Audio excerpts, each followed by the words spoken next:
Наконец-то в 26 году в Казахстане официально появился режим самозанятости. Кто помнит, в 2020 году он тоже был, но это другое.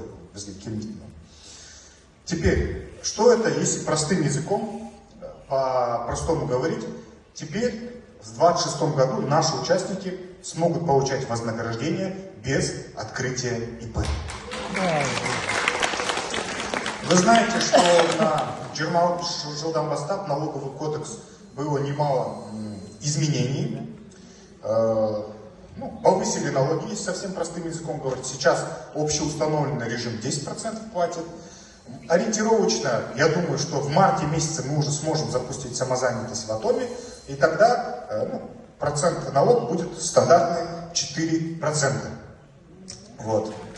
Также ожидается, что работа с самозанятостью будет намного проще, то есть электронный счет фактуры вам уже не нужно будет выставлять, чек будет автоматически подгружаться, и возможно, пока не точно, возможно, даже договор с компанией подписывать не придется.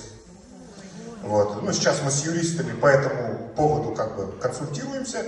Мы максимально заточены на то, чтобы нашим участникам было проще и проще работать.